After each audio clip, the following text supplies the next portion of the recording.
Hi ನಮಸ್ಕಾರ ಎಲ್ರಿಗೂ welcome back to Bharathi core Kannada vlogs. ಹೇಗಿದ್ದೀರಾ ತಾವೆಲ್ಲ ಚೆನ್ನಾಗಿದ್ದೀರಾ ಅಂತ ಅಂದ್ಕೊಂಡಿದ್ದೀನಿ. ನಾವು ಪರವಾಗಿಲ್ಲ ಚೆನ್ನಾಗಿದ್ದೀವಿ ದೇವ್ರ ಕೃಪೆಯಿಂದ, ನಿಮ್ಮೆಲ್ಲರ ಆಶೀರ್ವಾದದಿಂದ. ಈಗಾಗಲೇ ನಿಮಗೆ ಗೊತ್ತಾಗಿದೆ ಈ ಪರ್ಟಿಕ್ಯುಲರ್ ವ್ಲಾಗಲ್ಲಿ ನಾನು ಯಾವ ವಿಷಯದ ಬಗ್ಗೆ ಮಾತಾಡ್ತೀನಿ ಅಂತ ಹೇಳಿಬಿಟ್ಟು. ಟೈಟಲಲ್ಲಿ ತಮ್ನೇಲಲ್ಲಿ ನಾನು ಕ್ಲಿಯರಾಗಿ ಬರೆದಿದ್ದೀನಿ ಅನ್ಪ್ಲ್ಯಾನ್ ಪ್ರೆಗ್ನೆನ್ಸಿ ಬಗ್ಗೆ. ಜೂನ್ 9ನೇ ತಾರೀಕಿಗೆ ನನ್ನ ಹುಟ್ಟುಹಬ್ಬ ಇತ್ತು. ಆ ದಿನ ಬೆಳಿಗ್ಗೆ ನಾನು ಪ್ರೆಗ್ನೆನ್ಸಿ ಟೆಸ್ಟ್ ಮಾಡಿದೆ. ರಿಸಲ್ಟ್ ಪಾಸಿಟಿವ್ ಬಂತು. ಒಂಥರ ನಮಗೆ ಶಾಕಿಂಗ್ ಆಯಿತು. ಏನಪ್ಪ 40ರ ವಯಸ್ಸಲ್ಲಿ ಈ ಒಂದು ರಿಸಲ್ಟ್ ಬರ್ತಾ ಇದೆಯಲ್ಲ ಅಂತ ಒಂಥರ ಶಾಕಿಂಗ್ ಆಯಿತು. ಆ್ಯಕ್ಚುಲಿ ನಂದು ಲಾಸ್ಟ್ ಪೀರಿಯಡ್ ಬಂದುಬಿಟ್ಟು ಮೇ 6ನೇ ತಾರೀಕಿಗೆ ಆಗಿದ್ದು. ಮದುವೆಗೂ ಮುಂಚೆ ನನಗೆ ಇರ್ರೆಗ್ಯುಲರ್ ಪೀರಿಯಡ್ಸ್ ಇತ್ತು. ಮಕ್ಕಳು ಆದಮೇಲೆ ನನಗೆ ರೆಗ್ಯುಲರ್ ಪೀರಿಯಡ್ಸ್ ಇದೆ, ಅದನ್ನು 28 ಡೇಸ್ದು ಸೈಕಲ್ಲು. ಮೇ 6ನೇ ತಾರೀಕಿಗೆ ಪೀರಿಯಡ್ಸ್ ಆಗಿತ್ತು. ನಾನು ಎಕ್ಸ್ಪೆಕ್ಟ್ ಮಾಡಿದೆ ಜೂನ್ 4ನೇ ತಾರೀಕಿಗೆ ಆಗುತ್ತೆ ಅಂತ ಅಂದ್ಕೊಂಡೆ, ಬಟ್ ಆಗಿರಲಿಲ್ಲ. 5ಗೆ ವೆಯ್ಟ್ ಮಾಡಿದೆ, 6ಗೆ ವೆಯ್ಟ್ ಮಾಡಿದೆ, ಆಗಿರಲಿಲ್ಲ. ನಮ್ಮ ಯಜಮಾನ್ರು ಕೆಲಸದ ಮೇಲೆ ಬೇರೆ ಊರಿಗೆ ಹೋಗಿದ್ರು. ಅವ್ರಿಗೂ ನಾನು ಅಪ್ಡೇಟ್ ಕೊಟ್ಟೆ, ಈ ತಿಂಗಳು ನನ್ನದು ಪೀರಿಯಡ್ಸ್ ಆಗಿಲ್ಲ ಅಂತ ಹೇಳ್ಬಿಟ್ಟು. ಅವರು ಕೆಲಸದ ಮೇಲೆಯಿಂದ 4 ಡೇಸ್ ಆದಮೇಲೆ ಮನೆಗೆ ಬರೋವಾಗ ಅವರು ಪ್ರೆಗ್ನೆನ್ಸಿ ಕಿಟ್ನ ತೊಗೊಂಡು ಬಂದಿದ್ದರು. ಅದು 8ನೇ ತಾರೀಕು ರಾತ್ರಿ ಅವ್ರ ಮನೆಗೆ ಬಂದಿದ್ದು. ಸೊ 9ನೇ ತಾರೀಕು ಬೆಳಗ್ಗೆ ನಾನು ಟೆಸ್ಟ್ ಮಾಡಿದಾಗ ಪಾಸಿಟಿವ್ ಬಂತು. ನಾನು ಹೇಳ್ದಂಗೆ ನನಗೊಂಥರ ಶಾಕ್ ಆಯಿತು, ಏನಪ್ಪ ಈ ಥರ ರಿಸಲ್ಟ್ ಬಂದಿದೆ ಅಂತ ಹೇಳಿಬಿಟ್ಟು. ಸೊ ಆವಾಗ ನಾವೇನು ಡಿಸಿಷನ್ನ ತಗೊಳ್ಳೋಕ್ಕೆ ಆಗಿರಲಿಲ್ಲ. ಯಾಕೆ ಅಂತ ಹೇಳಿದ್ರೆ, ಜೂನ್ 11ನೇ ತಾರೀಕಿಗೆ ನಮ್ಮ ತಮ್ಮ ಮನೆಗೆ ಬರೋ ಪ್ಲ್ಯಾನ್ ಇತ್ತು. ಜೂನ್ 13ನೇ ತಾರೀಕಿಗೆ ನಾವು ಪಂಜಾಬ್ಗೆ ಟ್ರಾವೆಲ್ ಮಾಡೋ ಪ್ಲ್ಯಾನ್ ಇತ್ತು. ಜೂನ್ 17ನೇ ತಾರೀಕಿಗೆ ಬೆಂಗಳೂರಿಗೆ ಟ್ರಾವೆಲ್ ಮಾಡೋ ಪ್ಲ್ಯಾನ್ ಇತ್ತು. ಸೊ ಈ ಒಂದು ಟ್ರಾವೆಲಿಂಗ್ ಪೀರಿಯಡಲ್ಲಿ ಈ ಥರ ಅನ್ಪ್ಲ್ಯಾನ್ ಪ್ರೆಗ್ನೆನ್ಸಿದು ಅಬಾರ್ಷನ್ ಮಾಡಿಸೋದು ಅಷ್ಟು ಕಂಫರ್ಟಬಲ್ ಆಗಿಯೂ ಸಹ ಇರಲ್ಲ, ಮತ್ತು ಸೇಫ್ ಆಗಿಯೂ ಸಹ ಇರಲ್ಲ. ನಮ್ಗೆ ಐಡಿಯಾನೇ ಇರಲ್ಲ ಯಾವ ಥರ ಬ್ಲೀಡಿಂಗ್ ಆಗುತ್ತೋ ಏನೋ. ಅದು ಟ್ರಾವೆಲ್ ಮಾಡೋವಾಗ ಅಬಾರ್ಷನ್ ಮಾಡಿಸೋದು ತುಂಬ ಡಿಫಿಕಲ್ಟ್ ಆಗುತ್ತೆ ಅಂತ ಒಂಥರ ಭಯ ಇತ್ತು. ಸೊ ಅದಕ್ಕೆ ಆವಾಗ ನಾನು ಏನು ಡಿಸಿಷನ್ ತಗೊಂಡಿರಲಿಲ್ಲ. ನಮ್ಮ ಯಜಮಾನ್ರು ಹೇಳಿದ್ರು, ನೋಡೋಣ ಇವಾಗ ಈ ಎಲ್ಲೆಲ್ಲಿ ಟ್ರಾವೆಲ್ ಮಾಡೋದು ಪ್ಲ್ಯಾನ್ ಎಲ್ಲ ಇದೆಯಲ್ಲ ಅದೆಲ್ಲ ಮಾಡೋಣ. 8 ವೀಕ್ಸ್ ಒಳಗಡೆ ಡಾಕ್ಟರ್ನ ಕನ್ಸಲ್ಟ್ ಮಾಡಿಬಿಟ್ಟು ಆಮೇಲೆ ಏನಾದರೂ ಡಿಸಿಷನ್ ತಗೊಳ್ಳೋಣ ಅಂತ ಹೇಳಿದ್ರ. ಸೊ ಅದೇ ರೀತಿಯೇ ನಾನು ತುಂಬ ಟ್ರಾವೆಲ್ ಮಾಡಿದೆ. ಒಂದು ಕಡೆ ನನಗೆ ಹೋಪ್ ಇತ್ತು, ಈ ಥರ ಟ್ರಾವೆಲಿಂಗ್ ಎಲ್ಲ ತುಂಬ ಇದೆ ಅಲ್ಲ, ನ್ಯಾಚುರಲಾಗಿ ಅಬೋರ್ಷನ್ ಆಗಿಬಿಡುತ್ತೆ ಅಂತ ಅಂದ್ಕೊಂಡಿದ್ದೆ. ನೀವು ನೋಡ್ದಂಗೆ ಪಂಜಾಬ್ಗೆ ನಾವು ಹೋಗಿದ್ವಿ ನಮ್ಮ ತಮ್ಮನ್ನ ಕರ್ಕೊಂಡು. ಅಲ್ಲಿ ನೇನಾದೇವಿ ಟೆಂಪಲ್ಗೆ ಹೋಗಿದ್ವಿ. ಅಲ್ಲಿ ರೋಪ್ ವೇಯಿಂದನೂ ಸಹ ಮೇಲೆ ಹೋದ್ವಿ. 150 ಸ್ಟೆಪ್ಸು ಹತ್ತಿದ್ದೀನಿ, ಮತ್ತು ಇಳಿದಿದ್ದೀನಿ. ಮತ್ತು ವಿರಾಸತೆ ಕಾಲ್ಸ ಸ್ಪೆಷಲಿ ನಮ್ಮ ತಮ್ಮನಿಗೆ ತೋರಿಸ್ಬೇಕಂತ ಕರ್ಕೊಂಡು ಹೋಗಿದ್ವಿ. ನಾವು ಆಲ್ರೆಡಿ ನೋಡಿದ್ವಿ, ಬಟ್ ಆದ್ರೂ ಸಹ ನಮ್ಮ ತಮ್ಮನಿಗೆ ನೋಡಬೇಕು ಅಂತ ಆಸೆ ಇತ್ತು. ಸೊ ಅವನನ್ನು ಸಹ ಕರ್ಕೊಂಡು ಹೋದ್ವಿ. ಅಲ್ಲಿನೂ ಸಹ ತುಂಬ ವಾಕ್ ಮಾಡಿದ್ದೀನಿ, ಸ್ಟೆಪ್ಸ್ ಹತ್ತಿದ್ದೀನಿ, ಇಳಿದಿದ್ದೀನಿ. ಅಲ್ಲಿಂದ ಮತ್ತೆ ಚಂಡೀಗಢ್ಗೆ ಕಾರಲ್ಲಿ ಟ್ರಾವೆಲ್ ಮಾಡ್ಕೊಂಡು ಬಂದು ಮನೆಯಲ್ಲಿ ಎಷ್ಟೊಂದು ಕೆಲಸ ಇತ್ತು ಗೊತ್ತಾ, ಅದೆಲ್ಲ ಮಾಡಿದೆ. ಮತ್ತು ರೀಪ್ಯಾಕಿಂಗ್ ಮಾಡಿದೆ.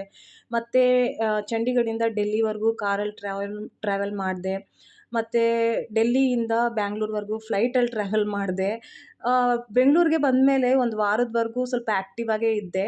ಒಂದು ವಾರ ಆದಮೇಲೆ ನಂದು ಆ ಪ್ರೆಗ್ನೆನ್ಸಿ ಸಿಂಪ್ಟಮ್ಸು ತೋರಿಸೋದಕ್ಕೆ ಶುರು ಆಯಿತು. ಅಂದರೆ ನನಗೆ ಹೊಟ್ಟೆ ಹಸ್ವಾಗ್ತಾ ಇರಲಿಲ್ಲ, ತಿನ್ನೋದಕ್ಕೇನು ಮನ್ಸು ಬರ್ತಾ ಇರಲಿಲ್ಲ. ನಮ್ಮಮ್ಮ ಅಡುಗೆ ಮಾಡ್ತಾಯಿದ್ರೆ ಆ ಸ್ಮೆಲ್ಗೆ ತಿನ್ನಬೇಕು ಅಂತ ಅನಿಸುತ್ತೆ, ಒಂದು ತುತ್ತು ಬಾಯಲ್ಲಿ ಇಟ್ಕೊಂಡ್ರೆ ಅಯ್ಯೋ ಸಾಕಪ್ಪ ಅಂತ ಅನಿಸ್ತಾ ಇತ್ತು. ಮತ್ತು ವಾಮಿಟಿಂಗ್ ಆಗೋ ಥರನೇ ಇರ್ತಾಯಿತ್ತು, ಬಟ್ ಆಗ್ತಾ ಇರಲಿಲ್ಲ. ತುಂಬ ಟಯರ್ಡ್ ಫೀಲ್ ಮಾಡ್ತಾ ಇದ್ದೆ, ನಿದ್ದೆ ಬರೋ ಥರ ಇತ್ತು, ಮತ್ತು ಏನು ಮಾಡೋದಕ್ಕೆ ಮನಸ್ಸೇ ಬರ್ತಾ ಇರಲಿಲ್ಲ. ನೀವು ನೋಡ್ದಂಗೆ ನಮ್ಮ ತಾಯಿ ಮನೆಯಲ್ಲಿ ನಾನು ಎಷ್ಟು ವ್ಲಾಗ್ಸ್ ಮಾಡಿದ್ದೀನಿ, 3 ವ್ಲಾಗ್ಸ್ ಮಾಡಿದ್ದೀನಿ ಅಷ್ಟೇ. ಇಲ್ಲಾಂದರೆ ನಾನು ಫ್ರೀಯಾಗಿದ್ದೆ. ಬೆಳಗ್ಗೆಯಿಂದ ಸಾಯಂಕಾಲದವರೆಗೂ ಎಲ್ಲ ವ್ಲಾಗ್ಸ್ ಮಾಡ್ಬೋದಾಗಿತ್ತು. ಬಟ್ ಈ ಒಂದು ಸಿಂಪ್ಟಮ್ಸಿಂದ, ಕನ್ಫ್ಯೂಷನಿಂದ, ಭಯದಿಂದ ನಾನು ವ್ಲಾಗ್ಸೇ ಮಾಡೋಕ್ಕೆ ಆಗಿರಲಿಲ್ಲ. ಎಲ್ಲಿಗೂ ಹೋಗೋಂಗೂ ಇರಲಿಲ್ಲ. ಏನು ಹೇಳೋದು, ಎಲ್ಲರಿಗೂ ಹೋದ್ಮೇಲೆ ನನಗೆ ಈ ಥರ ಪ್ರಾಬ್ಲಮ್ ಆಗ್ತಾಯಿದೆ ಅಂದರೆ ಏನು ಅನ್ಕೊತಾರೋ ಅಂತ ಭಯನೂ ಸಹ ಇತ್ತು. ಇವಾಗ ಒಂದು ಡಿಸಿಷನ್ನ ತಗೊಂಡಿದ್ದೀನಿ. ಸೊ ಅದಕ್ಕೆ ನಿಮ್ಮ ಜೊತೆನೂ ಸಹ ಶೇರ್ ಮಾಡ್ತಾ ಇದ್ದೀನಿ. ಈ 1.5 ತಿಂಗಳಲ್ಲಿ ನನ್ನ ಮೈಂಡ್ ಅಂತೂ ರೆಸ್ಟ್ಲೆಸ್ ಆಗಿತ್ತು. ಏನೇನೋ ಯೋಚನೆ ಬರ್ತಾಯಿತ್ತು. ಹೆಣ್ಮಗು ಆಗುತ್ತೇನೋ, ಸುಮ್ಮನೆ ಅಬಾರ್ಷನ್ ಎಲ್ಲ ಮಾಡಿಸ್ಕೊಳ್ಳೋದು ಏನಕ್ಕೆ, ಅದಕ್ಕೆ ನ್ಯಾಚುರಲ್ ಅಬಾರ್ಷನ್ ಆಗ್ತಾ ಇಲ್ವೇನೋ, ಇಷ್ಟು ಆ್ಯಕ್ಟಿವ್ ಆಗಿದ್ರು, ಎಲ್ಲ ಕೆಲಸ ಮಾಡ್ತಾಯಿದ್ರು, ಇಷ್ಟು ಟ್ರಾವೆಲ್ ಮಾಡಿದ್ರು ಅಬಾರ್ಷನ್ ಆಗಿಲ್ಲ, ಹೆಣ್ಮಗು ಹುಟ್ಟೋ ಯೋಗ ಇದೆಯೇನೋ ಅಂತ ಒಂಥರ ಆಸೆ. ನನಗೆ ಹೆಣ್ಮಕ್ಳಂದರೆ ತುಂಬ ಇಷ್ಟ ಫ್ರೆಂಡ್ಸ್. ಆ್ಯಕ್ಚುಲಿ ನನ್ನ 2ನೇ ಮಗ ಹೊಟ್ಟೆಲಿರೋವಾಗ್ಲೂ ಸಹ ನಾನು ವ್ರತ ಎಲ್ಲ ಮಾಡಿದೆ. ಅಯ್ಯೋ ದೇವರೇ, ನನಗೆ ಒಂದು ಹೆಣ್ಮಗು ಕೊಟ್ಬಿಡಪ್ಪ ಸಾಕು, ಒಂದು ಗಂಡು ಮಗು ಒಂದು ಹೆಣ್ಮಗು ಕಂಪ್ಲೀಟ್ ಫ್ಯಾಮ್ಲಿ ಆಗಿಬಿಡುತ್ತೆ ಅಂತ ವರಮಹಾಲಕ್ಷ್ಮಿ ವ್ರತ ಎಲ್ಲ ಮಾಡಿದೆ. ಬಟ್ ಏನೋ ದೇವ್ರಿಗೆ ಕೃಪೆ ಬಂದಿಲ್ಲ ನನ್ನ ಮೇಲೆ, ಗಂಡು ಮಗುನೇ ಕೊಟ್ಬಿಟ್ರು. ಬಟ್ ಆದ್ರೂ ಸಹ ಅವನಿಂದ ನಾನು ತುಂಬ ಖುಷಿಯಾಗೇ ಇದ್ದೆ. ಬಟ್ ಇವಾಗ ಈ ನನ್ನ ಏಜ್ಗೆ ಅಂದರೆ 40+ ಏಜ್ಗೆ ನ್ಯಾಚುರಲ್ ಪ್ರೆಗ್ನೆನ್ಸಿ ಆಗಿದೆ. ಮತ್ತು ಏನು ಕಾಂಪ್ಲಿಕೇಶನ್ಸ್ ಇಲ್ಲ ಇಷ್ಟುವರೆಗೂ ಅಷ್ಟು ಟ್ರಾವೆಲ್ ಮಾಡಿದ್ರೂ. ಎಲ್ಲೋ ಒಂದು ಕಡೆ ಹೋಪು, ಒಂದು ಆಸೆ ಇದೆ, ಹುಡುಗಿ ಆಗ್ಬೋದೇನೋ ಅಂತ. ಸೊ ಈ ಒಂದು ಆಸೆ ಇಟ್ಟು ನಮ್ಮ ಯಜಮಾನ್ರನ್ನೂ ಸಹ ನಾನು ಕನ್ವಿನ್ಸ್ ಮಾಡಿದೆ, ಹೆಣ್ಮಗು ಆಗ್ಬೋದೇನೋ ಯಾಕಂದರೆ ನಮ್ಮ ಯಜಮಾನ್ರಿಗೂ ಸಹ ಹೆಣ್ಮಗು ಅಂದರೆ ತುಂಬ ಇಷ್ಟ. ಅವ್ರ ಮನೆಯಲ್ಲಿ 3 ಗಂಡು ಮಕ್ಕಳು, ಒಂದೇ ಒಂದು ಹೆಣ್ಮಗು. ನಮ್ಮ ಮನೆಯಲ್ಲಿ 3 ಹೆಣ್ಮಕ್ಳು, ಒಂದೇ ಒಂದು ಗಂಡು ಮಗ. ನನಗೆ 2 ಗಂಡು ಮಕ್ಕಳು, ನಮ್ಮ ಅಕ್ಕನಿಗೆ 2 ಗಂಡು ಮಕ್ಕಳು, ನನ್ನ ನಾದಿನಿಗೆ ಒಂದೇ ಒಂದು ಗಂಡು ಮಗ. ಸೊ ನಮಗೆ ಅಂದರೆ ನನಗೆ, ನಮ್ಮ ಅಕ್ಕನಿಗೆ, ನಮ್ಮ ನಾದಿನಿಗೆ ಹೆಣ್ಮಕ್ಳು ಇಲ್ಲೇ ಇಲ್ಲ. ಸೊ ನನಗೇನಾದರೂ ಹೆಣ್ಮಗು ಆದರೆ ತುಂಬ ಚೆನ್ನಾಗಿರುತ್ತೆ, ಪ್ರೀತಿ ಚೆನ್ನಾಗಿ ಸಿಗುತ್ತೆ ಮಗುಗೆ ಅಂತ ಏನೇನೋ ಕನ್ವಿನ್ಸ್ ಮಾಡಿದೆ. ಆದ್ರೂ ಸಹ ನಮ್ಮ ಯಜಮಾನ್ರು ಒಪ್ಪಿಲ್ಲ. ಅವ್ರಿಗೆ ಒಂಥರ ಭಯ. ಮತ್ತೆ ಗಂಡ್ಮಗು ಆದರೆ ತುಂಬ ಡಿಫಿಕಲ್ಟ್ ಆಗಿಬಿಡುತ್ತೆ. ಹೆಣ್ಮಗು ಆದರೆ ಪರವಾಗಿಲ್ಲ, ಬಟ್ ನಾವು ಗ್ಯಾಮ್ಲಿಂಗ್ ಮಾಡೋದಕ್ಕಾಗಲ್ಲ, ಗೆಸ್ ಮಾಡೋದಕ್ಕಾಗಲ್ಲ. ಹೆಣ್ಮಗು ಆಸೆ ಇದೆ ಆಗಬೇಕು ಅಂತ ಹೇಳ್ಬಿಟ್ಟು, ಬಟ್ ಮತ್ತೆ ಗಂಡ್ಮಗು ಆಗಿಬಿಟ್ರೆ ತುಂಬ ದುಃಖ ಆಗುತ್ತೆ ಅಂತ ಹೇಳಿದ್ರು. ಸೊ ನಿಜವಾಗ್ಲೂ ಫ್ರೆಂಡ್ಸ್, ಆ್ಯಕ್ಚುಲಿ ಗಂಡ್ಮಗು ಆದರೆ ದುಃಖ ಆಗುತ್ತೆ, ಹೆಣ್ಮಗು ಆದರೆ ನಮಗೆ ಹಬ್ಬದ ಥರನೇ ಅಂತಲೇ ಹೇಳ್ಬೋದು. ಬಟ್ ಈ ಪ್ರೆಗ್ನೆನ್ಸಿ ಅನ್ನೋದು ಒಂದು ಗೆಸ್ ಥರ ಆಗಬಾರ್ದು. ನಮ್ಮ ಮನ್ಸಲ್ಲಿ ಒಂದು ಆಸೆ ಇರುತ್ತೆ, ಮತ್ತು ಆಗೋದೇ ಬೇರೆ ಆದರೆ ತುಂಬ ಒಂಥರ ಬೇಜಾರಾಗಿಬಿಡುತ್ತೆ. ಸುಮ್ಮನೆ ಬೇಡ, ಇಬ್ಬರು ಮಕ್ಕಳನ್ನೇ ಚೆನ್ನಾಗಿ ಸಾಕೋಣ, ಅವ್ರಿಗೋಸ್ಕರನೇ ಇಷ್ಟುವರೆಗೂ ನಾವು ಸ್ಟ್ರಗಲ್ ಮಾಡಿದ್ದೀವಿ, ಈ ಥರ ಗ್ಯಾಮ್ಲಿಂಗ್ ಎಲ್ಲ ಮಾಡೋದು ಬೇಡ ಅಂತ ನಮ್ಮ ಯಜಮಾನ್ರು ಹೇಳಿದ್ರಾ. ಸೊ ನಾನು ಅದಕ್ಕೆ ಸರಿ ಬಿಡಪ್ಪ ಅಂತ ಹೇಳ್ಬಿಟ್ಟು ಡಾಕ್ಟ್ರ್ ಹತ್ರ ಹೋಗಿದ್ವಿ. ಇಲ್ಲೇ ಚಂಡೀಗಢಲ್ಲಿನೇ ಡಾಕ್ಟ್ರ್ ಹತ್ರ ಹೋಗಿದ್ವಿ. ಮಕ್ಕಳನ್ನ ಫಸ್ಟ್ ಡೇ ಸ್ಕೂಲಿಗೆ ಕಳಿಸ್ಬಿಟ್ಟು ನಾನು ನಮ್ಮ ಯಜಮಾನ್ರು ಬೇಗ ಬೇಗ ರೆಡಿ ಆಗಿಬಿಟ್ಟು ಡಾಕ್ಟ್ರನ್ನ ಮೀಟ್ ಮಾಡಿದ್ವಿ. ಅವ್ರಿಗೆ ಈ ಥರ ಹೇಳಿದೆ, ಮ್ಯಾಮ್ ನನಗೆ ಈ ಥರ ಅನ್‌ಪ್ಲ್ಯಾನ್ಡ್ ಪ್ರೆಗ್ನೆನ್ಸಿ ನಿಂತೋಗಿದೆ ಅಂತ ಹೇಳಿದ್ದಕ್ಕೆ ಅವರು, ನಿಂದು LMP ಹೇಳಮ್ಮ, ಲಾಸ್ಟ್ ಪೀರಿಯಡ್ ಯಾವಾಗ ಆಗಿದ್ದು ಅಂತ ಕೇಳಿದ್ರೆ, ನಾನು ಮೇ 6ನೇ ತಾರೀಕು ಅಂತ ಹೇಳಿದ್ರೆ, ಇಷ್ಟು ದಿವಸ ಏನು ಮಾಡ್ತಾ ಇದ್ದೆ ನೀನು ಅಂತ ನನಗೆ ಕ್ವಶನ್ ಕೇಳಿದ್ರೆ, ನಾನು ಟ್ರಾವೆಲಿಂಗಲ್ಲಿದ್ದೆ ಮ್ಯಾಮ್, ನನಗೆ ಅಷ್ಟು ಗೊತ್ತಾಗಿರಲಿಲ್ಲ. ಸೊ ಅದಕ್ಕೆ ಇವಾಗ ಗೊತ್ತಾಯಿತು ಅಂತ ನಿಮ್ಮ ಹತ್ರ ಬಂದಿದ್ದೀನಿ ಅಂತ ಹೇಳಿದ್ದಕ್ಕೆ, ಸರಿ ನೀನು ಫಸ್ಟು ಈ ಸ್ಕ್ಯಾನ್ನ ಮಾಡಿಸ್ಕೊಂಡು ಬಾ, ಆಮೇಲೆ ಮಾತಾಡೋಣ ಅಂತ ಹೇಳಿದ್ರ.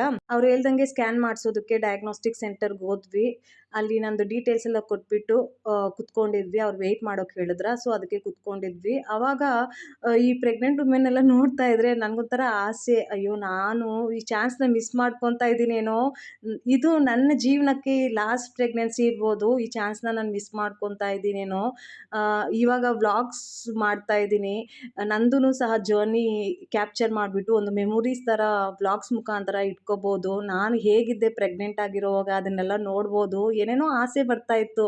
ಆ್ಯಕ್ಚುಲಿ ಹೇಳಬೇಕಂದ್ರೆ ಫ್ರೆಂಡ್ಸ್, ಫಸ್ಟ್ ಪ್ರೆಗ್ನೆನ್ಸಿ ನಾನು ನಿಮಗೆ ನಮ್ಮ ಲವ್ ಸ್ಟೋರಿಯಲ್ಲಿ ಹೇಳಿದ್ದೀನಿ, ನನ್ನದು ಫಸ್ಟ್ ಪ್ರೆಗ್ನೆನ್ಸಿ ಹೇಗಾಯಿತು ಅಂತ ಹೇಳಿಬಿಟ್ಟು. ಆವಾಗನೂ ನಾನು ಎಂಜಾಯ್ ಮಾಡಿಲ್ಲ ನನ್ನ ಪ್ರೆಗ್ನೆನ್ಸಿ. ಮತ್ತು ಇದು ಸೀಮಂತ ಎಲ್ಲ ಮಾಡ್ತಾರಲ್ಲ, ಅದೆಲ್ಲ ನನಗೇನು ಮಾಡಿಲ್ಲ. ಮತ್ತು ಸೆಕೆಂಡ್ ಪ್ರೆಗ್ನೆನ್ಸಿಯಲ್ಲೂ ಅಷ್ಟೇ, ನಾನು ಅಷ್ಟು ಎಂಜಾಯ್ ಮಾಡಿಲ್ಲ. ಅದೂ ಬೈ ಚಾನ್ಸ್ ಆಗಿರೋದು. ನಾನು ಹಠ ಮಾಡಿಬಿಟ್ಟು ಇಟ್ಕೊಂಡಿದ್ದು. ನಮ್ಮ ಯಜಮಾನ್ರು ಬೇಡ ಬೇಡ ಅಂತ ಇದ್ದರು. ಯಾಕೆ ಅಂತ ಹೇಳಿದ್ರೆ, ಆವಾಗ ತಾನೇ ನಮ್ಮ ನಾದಿನಿಗೆ ಮದುವೆ ಆಗಿತ್ತು. ಫಸ್ಟ್ ನಾದಿನಿಗೆ ಮಗು ಆಮೇಲೆ ನಾವು ಇನ್ನೊಂದು ಮಗು ಮಾಡ್ಕೊಳ್ಳೋಣ ಅಂತ ನಮ್ಮ ಯಜಮಾನ್ರು ಹೇಳಿದರು. ಬಟ್ ಆಲ್ರೆಡಿ ನಿಂತೋಗಿತ್ತು, ಅದನ್ನು ಅಬೋರ್ಷನ್ ಎಲ್ಲ ಮಾಡಿಸ್ಕೊಳ್ಳೋದು ಬೇಡ ಅಂತ ಹೇಳ್ಬಿಟ್ಟು ನಾನು ಹಠ ಮಾಡಿಬಿಟ್ಟು ಆ ಮಗುನ ಸಹ ಉಳಿಸ್ಕೊಂಡಿದ್ದು. ಇಲ್ಲ ಅಂದರೆ ಅವನೂ ಸಹ ಹೋಗ್ಬಿಡ್ತಾ ಇದ್ದ. ಸೊ ಆವಾಗ್ಲೂ ಸಹ ನನಗೆ ಸೀಮಂತ ಏನೂ ಆಗಿರಲಿಲ್ಲ. ಸುಮ್ಮನೆ ಹಂಗೇ ಕೆಲಸ ಮಾಡ್ಕೊಂಡಿದ್ದೆ. ಆ ಟೈಮ್ ಬಂತು, ಮಗು ಆಗಿಬಿಟ್ಟ. ಸೊ ಆ ಥರ ಜರ್ನಿ ಇತ್ತು. ಸೊ ಇವಾಗ ಸ್ವಲ್ಪ ನಾವು ಇಂಡಿಪೆಂಡೆಂಟ್ ಆಗಿದ್ದೀವಿ. ನಾವು ನಮ್ಮ ಓನ್ ಡಿಸಿಷನ್ಸ್ನ ತಗೋಬೋದು. ಯಾರ್ದು ಏನು ಅಷ್ಟು ಭಯ ಇಲ್ಲ. ನಾನು ಇಷ್ಟಪಟ್ಟರೆ ಗ್ರ್ಯಾಂಡಾಗಿ ಸೀಮಂತನೂ ಸಹ ಆಗುತ್ತೆ, ಮಗುದು ನಾಮಕರಣನೂ ಸಹ ಆಗುತ್ತೆ, ಮಗುದು ಬರ್ಡೇನೂ ಸಹ ಚೆನ್ನಾಗಿ ಸೆಲೆಬ್ರೇಟ್ ಮಾಡ್ತೀವಿ. ಆ್ಯಕ್ಚುಲಿ ಹೇಳ್ಬೇಕಂದ್ರೆ ನಾನು ಇಬ್ಬರು ಮಕ್ಕಳದು, ಫಸ್ಟ್ ಮಗುದು ಮತ್ತು ಸೆಕೆಂಡ್ ಮಗುದು ಬರ್ಡೇ ಸೆಲೆಬ್ರೇಷನ್ ಅಂತೂ ನಾವು ತುಂಬ ಗ್ರ್ಯಾಂಡಾಗಿ ಸೆಲೆಬ್ರೇಟ್ ಮಾಡಿದ್ವಿ. ಅವಾಗ ನಾನು ನಮ್ಮ ಯಜಮಾನ್ರು ಇಬ್ಬರೂ ಕೆಲ್ಸಕ್ಕೆ ಹೋಗ್ತಾ ಇದ್ವಿ. ನಮ್ಮ ಓನ್ ದುಡ್ಡಿಂದ, ಜಾಯಿಂಟ್ ಫ್ಯಾಮಿಲಿಯಲ್ಲಿ ಇದ್ರೂ ಸಹ ನಮ್ಮ ಓನ್ ದುಡ್ಡಿಂದ ನಾವು ಬರ್ಡೇ ಸೆಲೆಬ್ರೇಟ್ನ ಮಾಡಿದ್ವಿ. ಇನ್ನೂ ಸಹ ಆ ಬರ್ಡೇ ಸೆಲೆಬ್ರೇಷನ್ ನಮ್ಮ ಮೆಮೊರೀಸ್ ಆಗಿ ಉಳಿದೋಗಿದೆ. ಎಲ್ಲರೂ ಪ್ರೇಸ್ ಮಾಡಿದ್ರು, ತುಂಬ ಸಖತ್ತಾಗಿ ಮಾಡಿದ್ದೀರಾ ಅಂತ ಹೇಳ್ಬಿಟ್ಟು. ಸೊ ಅದೇ ರೀತಿ ಏನಾದರೂ ಈ ಮಗುನ ಕೂಡ ನಾವು ಜನ್ಮ ಕೊಟ್ಟರೆ ಅದೇ ಥರ ಸೆಲೆಬ್ರೇಟ್ ಮಾಡ್ಬೋದು ಅಂತ ಒಂಥರ ಆಸೆ. ಬಟ್ ಅಲ್ಲಿ ಕುತ್ಕೊಂಡು ಇದೆಲ್ಲ ಆಸೆಗಳು ನನ್ನ ಮೈಂಡಲ್ಲಿ, ಹೃದಯದಲ್ಲಿ ಓಡ್ತಾ ಇತ್ತು. ನಮ್ಮ ಯಜಮಾನ್ರು ಮಾತ್ರ ಅವ್ರ ಕೆಲಸದಲ್ಲಿ ಬ್ಯುಸಿಯಾಗಿದ್ದರು. ಈ ಥರ ಅಬೋರ್ಷನ್ ಆಗುತ್ತೆ, ಆ ಥರ ಅಬೋರ್ಷನ್ ಆಗುತ್ತೆ, ಸೊ ಈ ಥರ ಮೆಡಿಸಿನ್ಸ್ ಕೊಡ್ತಾರೆ ಅಂತ ಹೇಳ್ಬಿಟ್ಟು ಅವರು ನೆಟ್ಟಲ್ಲೆಲ್ಲ ಓದ್ಬಿಟ್ಟು ನನಗೆ ಹೇಳ್ತಾ ಇದ್ರು. ನಾನು ಡ್ರೀಮ್ ಮಾಡ್ತಾ ಇದ್ದೆ, ಹಿಂಗಾಗ್ಬೋದು ಹಂಗಾಗ್ಬೋದು ಅಂತ. ನಮ್ಮ ಯಜಮಾನ್ರು ಪ್ರಾಕ್ಟಿಕಲ್ ಆಗಿ ಥಿಂಕ್ ಮಾಡ್ತಾಯಿದ್ರು, ಈ ಥರ ಅಬೋರ್ಷನ್ ಆಗುತ್ತೆ, ಆ ಥರ ಅಬೋರ್ಷನ್ ಆಗುತ್ತೆ ಅಂತ ಹೇಳ್ಬಿಟ್ಟು. ಸೊ ನೀವೇ ಅರ್ಥ ಮಾಡ್ಕೊಳ್ಳಿ ನಮ್ಮಿಬ್ಬರಲ್ಲಿ ಎಷ್ಟು ವ್ಯತ್ಯಾಸ ಇದೆ ಅಂತ ಹೇಳ್ಬಿಟ್ಟು. ಸೊ ಹಂಗೂ ಹಿಂಗೂ ನನ್ನದು ಟೈಮ್ ಬಂತು, ಒಳಗಡೆ ಹೋದೆ. ಸ್ಕ್ಯಾನ್ ಶುರು ಆಯಿತು. ಅಪ್ಪ ತೋರಿಸಿದ್ರು ಅವ್ರ ಮಗುನ. ಅಯ್ಯೋ! ಎಷ್ಟು ಚೆನ್ನಾಗಿ ಗ್ರೋತ್ ಆಗಿದೆ. ಹೆಲ್ದಿ ಬೇಬಿ, ಚೆನ್ನಾಗಿ ಹಾರ್ಟ್ ಬೀಟ್ ಇದೆ. ಕಾಂಗ್ರ್ಯಾಚುಲೇಷನ್ಸ್ ಅಂದ್ರ. ನನಗೆ ಅಳು ಅಂದರೆ ಅಳು. ನಾನು ಅಳ್ಕೊಂಡು ಹೇಳ್ತಾ ಇದ್ದೆ, ma'am this is unplanned baby. ನನಗೆ ಆಲ್ರೆಡಿ ಇಬ್ರು ಗಂಡು ಮಕ್ಕಳಿದ್ದಾರೆ. ಹೆಣ್ಮಗು ಆದರೆ ಚೆನ್ನಾಗಿರುತ್ತೆ. ಆದ್ರೂ ಇದು ಗೆಸ್ ಮಾಡೋದಕ್ಕಾಗಲ್ಲ ಅಲ್ಲ, ಹಂಗೆ ಹಿಂಗೆ ಅಂತ ಅವ್ರ ಹತ್ರ ನಾನು ಎಲ್ಲನೂ ಶೇರ್ ಮಾಡಿದೆ. ಅವ್ರು ಹೇಳಿದ್ರು, ನೋಡು ನೀನು ಇಷ್ಟೆಲ್ಲ ಟ್ರಾವೆಲ್ ಮಾಡಿದೀಯಾ, ದೇವಸ್ಥಾನಕ್ಕೆಲ್ಲ ಹೋಗಿದ್ದೀಯಾ, ಸೊ ಇರ್ಬೋದಲ್ಲ ನೀನು ಆಸೆ ಪಟ್ಟಿರೋದು ಆಗ್ಬೋದೇನೋ, ಇಟ್ಸ್ ಡಿಪೆಂಡ್ ಆನ್ ಯು, ಹಂಗೆ ಹಿಂಗೆ ಅಂತ ಹೇಳಿದ್ರು. But baby is healthy.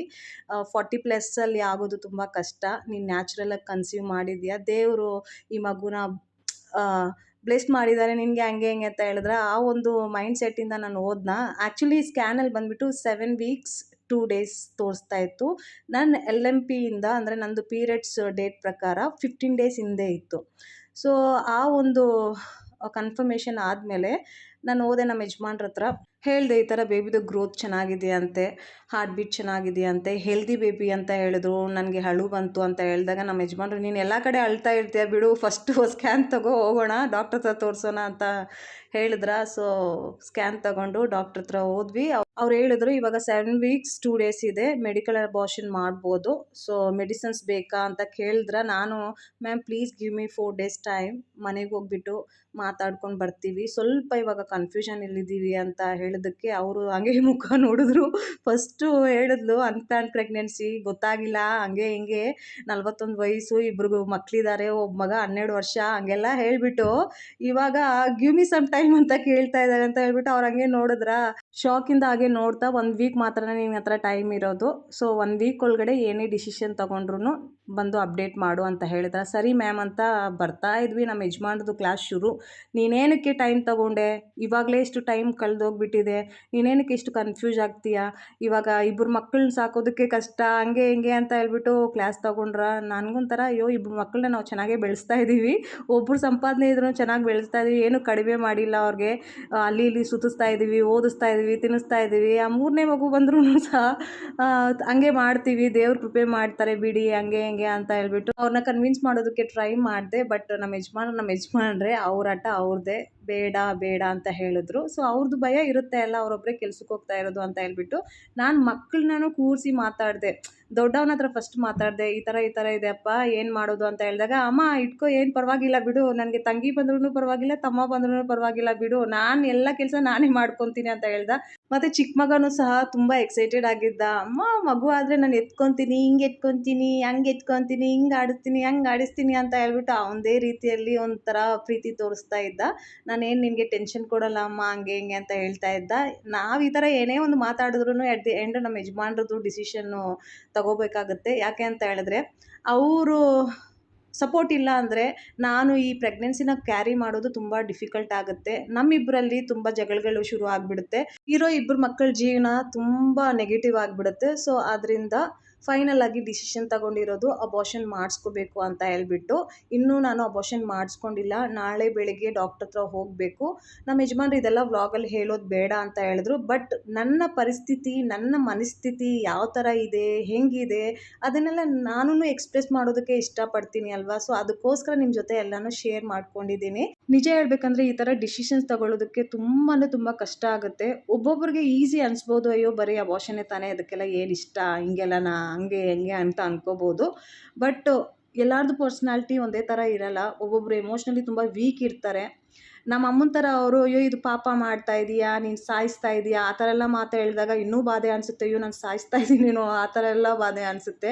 So ನಾನು ತುಂಬ ಎಮೋಷ್ನಲಿ ವೀಕ್ ಆದ್ದರಿಂದ ತುಂಬ ಯೋಚನೆ ಮಾಡಿ, ತುಂಬ ಸ್ಟ್ರೆಸ್ ತಗೊಂಡು, ಮನೆಯದು ಪರಿಸ್ಥಿತಿ, ಯಜಮಾನ್ರದ್ದು ಪರಿಸ್ಥಿತಿ, ಅವ್ರ ಥಿಂಕಿಂಗು ಎಲ್ಲ ಕನ್ಸಿಡರ್ ಮಾಡಿಬಿಟ್ಟು ನಾನು ಫೈನಲ್ ಆಗಿ ಈ ಡಿಸಿಷನ್ನ ತಗೊಂಡಿದ್ದೀನಿ, ಅಬಾರ್ಷನ್ ಮಾಡಿಸ್ಬೇಕು ಅಂತ ಹೇಳಿಬಿಟ್ಟು.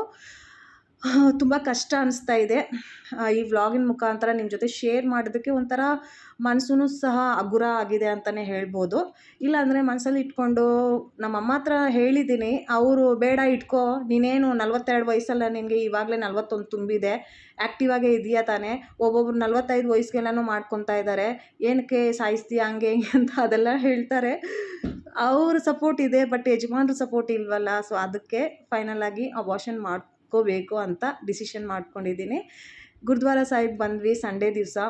ಆಶೀರ್ವಾದ ತೊಗೊಂಡಿದ್ದೀವಿ. ಏನೇ ಒಂದು ಡಿಸಿಷನ್ಸ್ ತೊಗೊಂಡ್ರು ನಿಮ್ಮ ಆಶೀರ್ವಾದ ಇರಲೇಬೇಕು ದೇವರೇ ಅಂತ ಹೇಳ್ಬಿಟ್ಟು ಪ್ರೇ ಮಾಡಿದ್ದೀವಿ. ಪ್ರೇ ಮಾಡಿ ಒಂದು ಹೋಪನ್ನ ತಗೊಂಡು ಸೆಕ್ಟರ್ 15 ಚಂಡೀಗಢ ಮಾರ್ಕೆಟ್ಗೆ ಹೋದ್ವಿ. ಅಲ್ಲಿ ಮಕ್ಕಳು ಅವ್ರಿಗೆ ಏನು ಬೇಕೋ ಅದನ್ನೆಲ್ಲ ಶಾಪಿಂಗ್ ಮಾಡಿಕೊಂಡ್ರು. ಆ್ಯಕ್ಚುಲಿ ನಮ್ಮ ತಂದೆ ತಾಯಿ ಸ್ವಲ್ಪ ದುಡ್ಡನ್ನು ಕೊಟ್ಟಿದ್ದರು ಪಾಕೆಟ್ ಮನಿಯಾಗಿ ಮಕ್ಕಳಿಗೆ. ಸೊ ಅದರಿಂದ ಅವ್ರಿಗೆ ಏನು ಬೇಕೋ ಅದೆಲ್ಲ ಶಾಪಿಂಗ್ ಮಾಡಿಕೊಂಡ್ರು. ಶಾಪಿಂಗ್ ಮಾಡಿದ್ಮೇಲೆ ರೆಸ್ಟೋರೆಂಟ್ಗೆ ಹೋಗ್ಬಿಟ್ಟು ಈ ಥರ ಫುಡ್ಡೆಲ್ಲ ತಿಂದ್ವಿ. ನನಗೇನು ತಿನ್ನೋದಕ್ಕೆ ಆಗ್ತಾಯಿಲ್ಲ ಫ್ರೆಂಡ್ಸ್. ಅಬೋಷನ್ ಮಾಡಿಸೋವರೆಗೂ ನನಗೇನು ತಿನ್ನೋದಕ್ಕೆ ಮನಸ್ಸು ಬರ್ತಾ ಇಲ್ಲ. ಬರೀ ಎಳನೀರು, ತೆಂಗಿನಕಾಯಿ, ಕಿಚಡಿ, ದಾಲ್ ರೈಸು, ಪಿಕ್ಕಲು ಆ ಥರ ಫುಡ್ಡನ್ನೇ ನಾನು ಎಂಜಾಯ್ ಮಾಡ್ತಾಯಿದ್ದೀನಿ. ಈ ಥರ ಜಂಕ್ ಫುಡ್ಡೆಲ್ಲ ತಿನ್ನೋದಕ್ಕೆ ಆಸೆ ಆಗ್ತಾ ಇಲ್ಲ. ಒಂಥರ ವಾಮಿಟಿಂಗ್ ಸೆನ್ಸೇಷನ್ ಆಗ್ತಾ ಇದೆ. ಸೊ ಅದಕ್ಕೋಸ್ಕರ ನಾನು ಅವಾಯ್ಡ್ ಮಾಡ್ತಾಯಿದ್ದೀನಿ. ನಮ್ಮ ಯಜಮಾನ್ರು ಆದ್ರೂ ಸಹ ಸ್ವಲ್ಪ ತಿನ್ನು ಏನೂ ಆಗಲ್ಲ, ಒಂದು ಟೇಸ್ಟ್ ಮಾಡು ಹಂಗೆ ಹಿಂಗೆ ಅಂತ ಫೋರ್ಸ್ ಮಾಡ್ತಾ ಇದ್ದಕ್ಕೆ ಹಂಗೂ ಹಿಂಗೂ ಟೇಸ್ಟ್ ಮಾಡಿದೆ. ಬಟ್ ಅದು ಒಳಗಡೆನೂ ಹೋಗ್ತಾ ಇರಲಿಲ್ಲ. ಸೊ ಆ ಥರ ಪರಿಸ್ಥಿತಿ ಆಗಿಬಿಟ್ಟಿದೆ. ಸೊ ಇವತ್ತಿನ ಈ ವ್ಲಾಗಲ್ಲಿ ಇಷ್ಟೇ ಫ್ರೆಂಡ್ಸ್. ನಿಮ್ಮ ಜೊತೆ ಈ ನನ್ನ ಪರಿಸ್ಥಿತಿಯ ಬಗ್ಗೆ ಮಾತಾಡಿ ನನ್ನ ಮನಸ್ಸಂತೂ ಹಗುರ ಆಗಿದೆ. ನೀವು ಕಾಮೆಂಟ್ ಮೂಲಕ ಬರೆದು ತಿಳಿಸಿ. ಏನಾದರೂ ನೀವು ಈ ಪರಿಸ್ಥಿತಿನ ಎಕ್ಸ್ಪೀರಿಯೆನ್ಸ್ ಮಾಡಿದ್ದೀರಾ ನಿಮ್ಮ ಲೈಫಲ್ಲಿ ಯಾವಾಗಲಾದರೂ? ನಾಳೆ ಬೆಳಗ್ಗೆ ಡಾಕ್ಟ್ರನ್ನ ಮೀಟ್ ಮಾಡೋಕ್ಕೆ ಹೋಗ್ತೀನಿ. ಅಬೋಷನ್ದು ಪ್ರೋಸೆಸ್ ಸ್ಟಾರ್ಟ್ ಮಾಡ್ತೀನಿ. ಅದರಲ್ಲಿ ಏನೇ ಒಂದು ಡಿಫಿಕಲ್ಟೀಸ್ ಆದ್ರೂ ಸಹ, ಏನೇ ಒಂದು ಎಕ್ಸ್ಪೀರಿಯೆನ್ಸ್ ಆದ್ರೂ ಸಹ ನಿಮ್ಮ ಜೊತೆ ಎಲ್ಲನೂ ವ್ಲಾಗ್ಸ್ ಮುಖಾಂತರ ಶೇರ್ ಮಾಡ್ಕೊತೀನಿ. ಇವತ್ತಿಗೆ ಇಷ್ಟೇ. ಮತ್ತೆ ಸಿಗೋಣ ಇನ್ನೊಂದು ವ್ಲಾಗಲ್ಲಿ. ಅಲ್ಲಿವರೆಗೂ ನಮ್ಮ ಚಾನಲ್ನ ಇನ್ನೂ ಸಬ್ಸ್ಕ್ರೈಬ್ ಮಾಡಿಲ್ಲ ಅಂತ ಹೇಳಿದರೆ ಪ್ಲೀಸ್ ಸಬ್ಸ್ಕ್ರೈಬ್ ಮಾಡಿ, ಸಪೋರ್ಟ್ ಮಾಡಿ, ಮತ್ತು ನಿಮ್ಮ ಪ್ರೀತಿಯನ್ನು ತೋರಿಸಿ ಅಂತ ರಿಕ್ವೆಸ್ಟ್ ಮಾಡ್ತಾ ಇದ್ದೀನಿ. Bye bye. Take care. Have a great day.